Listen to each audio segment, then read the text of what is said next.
Јавното обвинителство нема започната официјална истрага за наводна криминална мрежа со злоупотреба на лекови, за која вчера од собраниска говорница раскажуваше Заев, потврдуваат од таму Залф.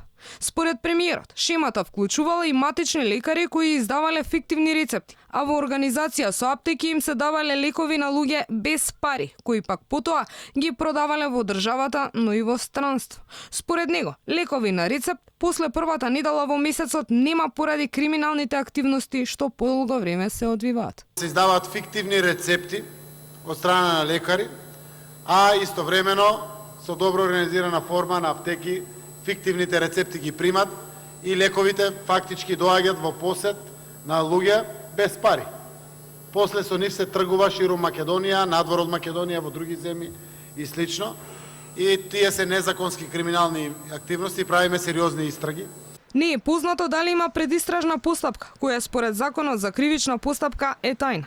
Од јавното обвинителство не одговорија на дополнителните прашања на Алфа. Дали јавното говорење на Заев за постапка и истраги би наштетило на било какво действие преземено од страна на обвинителството и дали ќе се реагира со оглед на фактот дека работата за никаква истрага ја обелудени претседател на владата. Од Фондот за здравствено осигурување не сакаа да коментираат на оваа тема, но ниту пак да дадат одговор на прашањата на Алфа за редовноста на контролата што оттаму треба да ја спроведуваат.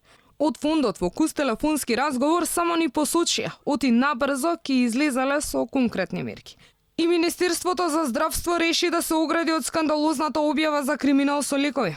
Велат, не биле надлежни за лековите. Сепак, премиерот посочи оти токму тим од Министерството за здравство, придружуван од вработени во Фондот за здравствено осигурување, вршеле контроли и правеле анализи. Министерот за здравство работи на проблематиката, заедно со Фондот за здравство, со самите служби кои што се во секторот за лековите и од Министерството и од Фондот. Верувам дека меѓу 1 септември и 1 октомври ќе имаме конечно решение кој што ќе обезбеди лекови од 1 до 31 во тековниот месец. Благодарам. Од Сдруженијето на матични лекари реагираат на обвинувањата кон нив. Од таму за Алфа велат дека премиерот без аргументи ги навредува и понижува. Тие бараат наместо со паушални обвинувања премиерот да се занимава со ветувањата за зголемување на капитацијата. Прво се понижени до максимум сите матични доктори, некој без аргументи да не деградира, да не прави дека сме криминалци, 1533 матични доктори е недозволиво. Премиерот наместо да се занимава со вакви работи, паушални изјави, треба да исполни ветување кои што си ги ставил во својата програма, а тоа е пациенти на ПЗУ, точно знае, каде што има дадено обеќавање дека такво нешто ќе биде, капитациони бод да биде 90 денари, така да сметам дека наместо некој да биде партнер со примарното здравство, си ги прави непријатели непотребно.